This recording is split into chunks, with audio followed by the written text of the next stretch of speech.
Today's episode is brought to you by the Daily Gardener Friday newsletter. You can sign up for the newsletter over at thedailygardener.org. Hi there, and welcome to The Daily Gardener, a podcast about garden history and literature. I'm your host, Jennifer Ebling, and today is May 10th. Today in garden history, we celebrate the birthday of John Hope, the botanist, professor, and founder of the Royal Botanic Garden in Edinburgh. He was born on this day, May 10th, in 1725. In John's lifetime, Edinburgh was the place to study medicine, and all medical students had to take botany courses. John created a school for botanists after spinning off the school's Materia Medica, or pharmacy department, which allowed him to specialize exclusively in botany. John was a captivating instructor. He was one of the first two people to teach the Linnaean system, and he also taught the natural system. And John was one of the first professors to use big teaching diagrams or visual aids to enhance his lectures. John taught over 1,700 students during his tenure, and his students traveled from all over Europe, America, and India to take his classes.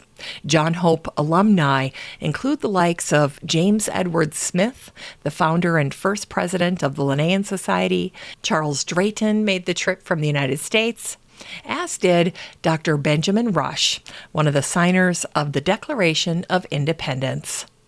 In his heart, John Hope was a field botanist, and he encouraged his students to go out and investigate the flora of Scotland. And he awarded a medal every year to the student who collected the best herbarium specimens. And today we also celebrate the birthday of Arthur Cleveland Coxe, the American theologian and composer. He was born on this day, May 10th, in 1818. Arthur served as the second Episcopal bishop of Western New York, and he once wrote, "Flowers are words which even a baby can understand." And today we remember the Swiss botanist Carl Wilhelm von Nägeli. He died on this day, May 10th, in 1891. And although he studied cell division and pollination, Carl's claim to fame is being the guy who discouraged Gregor Mendel from pursuing his work on genetics. Gregor regarded Carl as a botanical expert and his professional hero, and so when Gregor sent Carl an overview of his work with pea plants in a letter, Carl dismissed the results out of hand, and he labeled them, quote, "only empirical and impossible to prove rationally." Well, it's obvious from this that Carl poo-pooed natural selection. Instead, he believed in something called orthogenesis, which is a now-defunct theory that living organisms have an internal driving force, basically a desire to perfect themselves and evolve toward this goal. And this was in direct opposition to Gregor Mendel's findings. Over a 7-year period in the mid-1800s, Gregor Mendel had grown nearly 30,000 pea plants, taking note of their height and shape and color in his garden at the Augustinian monastery that he lived in at Brno in the Czech Republic. Gregor's work resulted in what we now know as the laws of heredity. But sadly, it was Carl Wilhelm von Nägeli's outright dismissal that prompted Gregor Mendel to give up his work with genetics. In 1884, Gregor died without ever knowing the impact that his work would have on modern science. 15 years later, in 1899, a friend sent the Dutch botanist Hugo de Vries a copy of Gregor's work, calling it a paper on hybridization, not heredity. And at the same time, Gregor's paper was uncovered by, of all people, a student of Carl Wilhelm von Nägeli's, a man named Karl Correns. Now, Hugo de Vries likely recognized what he was reading when he looked at Mendel's work, and so he rushed to publish his first paper on genetics without ever mentioning Gregor Mendel. And at the same time, he had the nerve to use some of Gregor's data and terminology in his paper. And this is where Carl Correns helps keep things in check, because he threatened to expose de Vries, who then quickly drafted a new version of his paper, and that paper gave proper credit to Gregor Mendel. It was through his work with the humble pea plant that Gregor Mendel came up with many of the genetic terms still used today, like dominant and recessive genes. And it was on this day, May 10th, in 1907, that Francis Younghusband, a British Army officer, explorer, and spiritual writer, documented the progression of spring in the residency garden in Kashmir. Now, this was an English country house that was built specifically for guests by the Maharaja. And so, naturally, Francis loved staying there. And here's what he wrote in May of 1907 about the residency garden, which was just coming in to full flower. Francis observed, by May 1st, the May trees were in full blossom. The bank on the south side of the garden was a mass of dark purple and white irises, and the evening sun caused each flower to become a blaze of glory. Stock was in full bloom, pansies were out in masses, both the English and Kashmir lilacs were in blossom, and the columbines were in perfection. And then here's what he wrote on this day, May 10th in 1907. The first horse chestnuts came into blossom. The single pink rose on the trellis at the end of the garden was in full bloom, and a summer house covered with fortune's yellow, this is a yellow rose that he's talking about, was a dream of golden loveliness. And we had our first plateful of strawberries. And then Francis wraps things up this way. He writes, a light mauve iris, a native of Kashmir, is now in bloom. I would have loved to see that. And then he notes that some lovely varieties of the Shirley poppy from Luther Burbank, the famous plant breeder of California, began to blossom. And then roses of every variety came on rapidly until the garden became a blaze of color. So there you go, spring in Kashmir back in 1907. It's time to grow that garden library with today's book, Lemon, Love, and Olive Oil by Mina Stone. This book came out in September of 2021, and I remember hearing about it when I was in a room talking to other gardeners in Clubhouse. So that's how I first became introduced to this book. Now, if you're a cookbook lover, you know that Mina's debut cookbook, which was called Cooking for Artists, was a smash hit. It was also self-published. And in fact, right now, if you go on Amazon and you try to get a copy of that first cookbook that she came out with just a few years ago, you'll pay somewhere in the neighborhood of $150. So keep that in mind if you end up becoming a huge Mina Stone fan.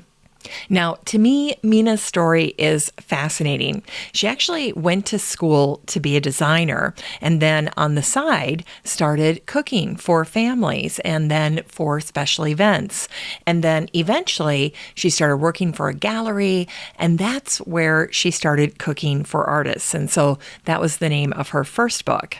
But now with this second book, Lemon, Love, and Olive Oil, well, that goes back to this little story that Mina tells where when people would ask her about, what did you put on this, amazing whatever, I don't know, a meatball or some type of appetizer, her answer was always lemon juice, olive oil, and a little bit of salt. Those are her go-to ingredients. And Mina contends that you can make anything taste good with a little bit of lemon juice, olive oil, and salt. And so that became the name for the cookbook, except in place of salt, Mina substituted the word love. And so you get the very simple cover of this cookbook that has green lettering that gradually ombres down into yellow. And the title is Lemon, Love, and Olive Oil. Now, one other thing to tell you about this cookbook is that Mina started putting this cookbook together at the beginning of the pandemic. And so, whereas in her previous cookbook, she had an extremely collaborative experience with teams of people helping with all the different dynamics, this was really put together with a series of Zoom calls, and Mina alone in her home working with these recipes and putting the cookbook together. And when this cookbook came out, it met with rave reviews. In fact, the New York Times rated it a best cookbook of the year. And they said this: author of the cult favorite Cooking for Artists, Mina Stone, returns with a collection of 80 new recipes inspired by her traditional Greek heritage and her years cooking for some of New York's most innovative artists.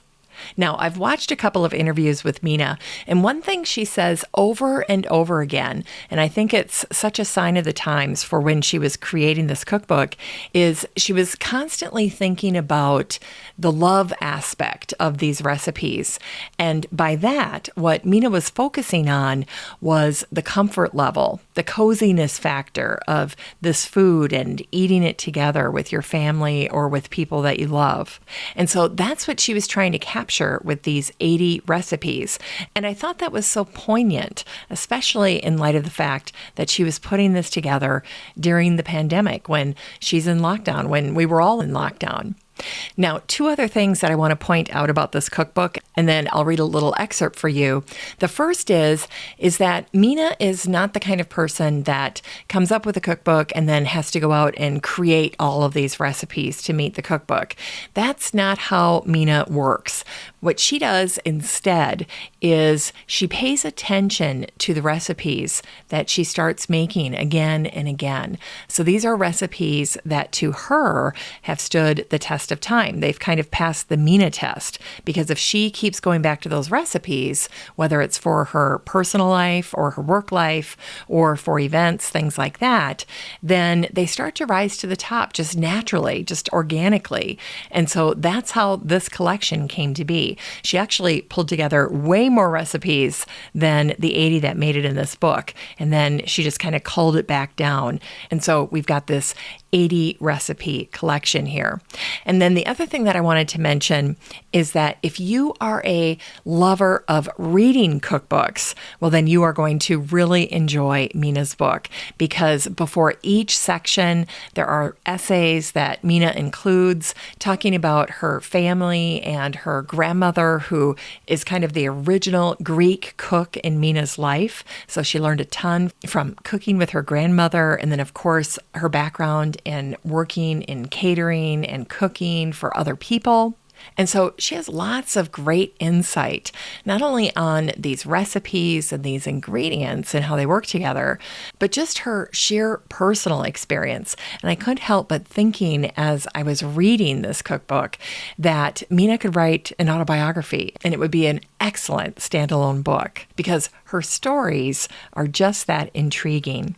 And then I should mention, too, that in addition to the essays that start out each section of the book, each recipe gets a little introduction as well. So I love that. I like when there is some personal connection and insight to the cookbook author when I'm reading a cookbook. So if you enjoy that, too, then you'll really love the format for this cookbook.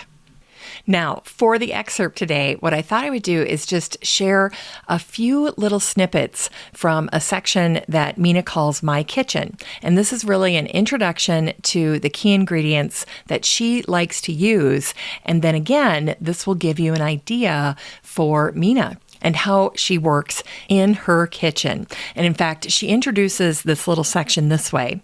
I've always found pantry lists in cookbooks to be intimidating. As a self-trained home cook, I never sought out hard-to-find ingredients.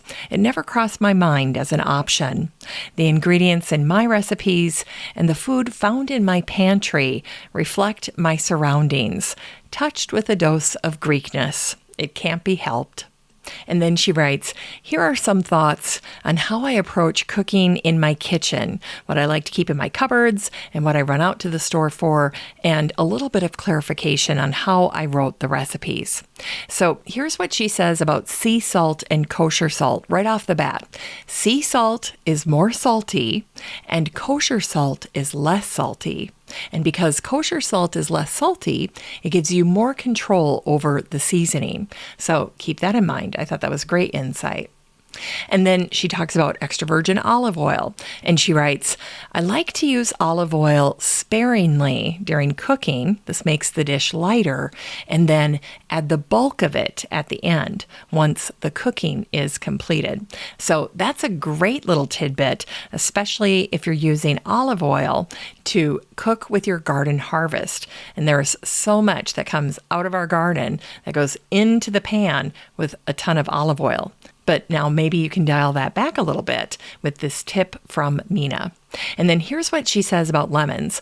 I use lemons to season almost everything. That's apparent in this book. And then here's her little insight on lemons that I think is unique to Mina.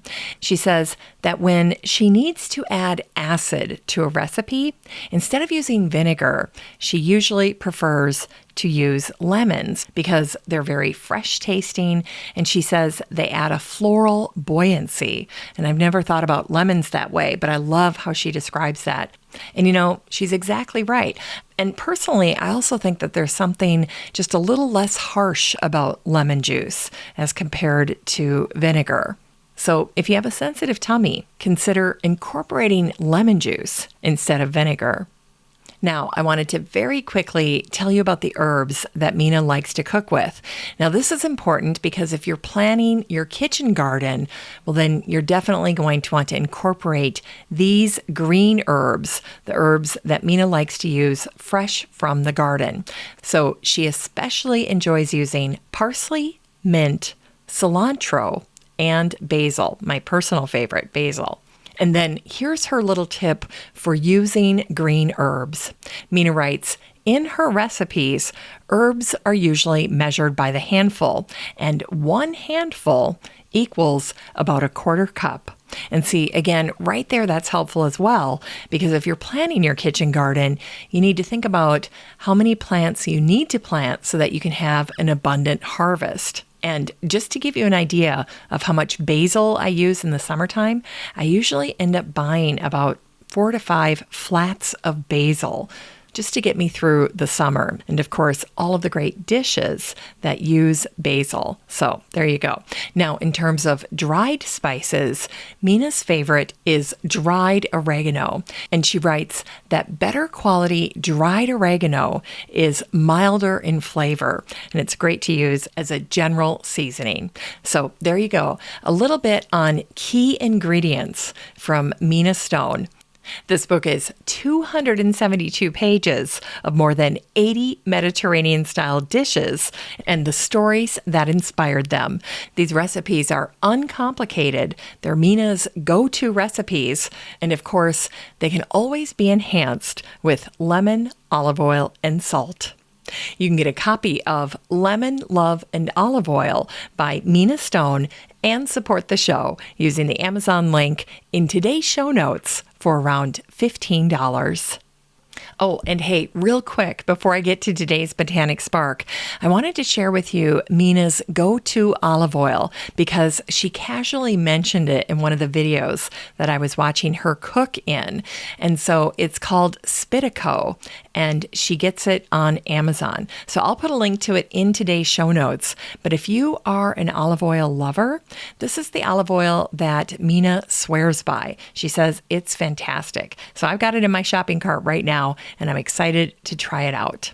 So anyway, Spitico, and I'm sure I'm saying that wrong, Greek extra virgin olive oil, and it comes in a 3-liter can. So it's a big can of olive oil. And if you use a lot of olive oil during the summer, well, then just go ahead and get this, and you'll be all set.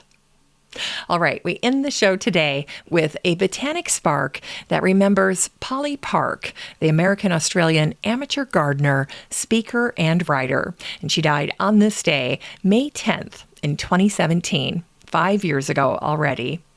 Remembered as the designer of Boxford in Canberra, Australia, Polly and her husband created classic gardens using their own creativity and gumption.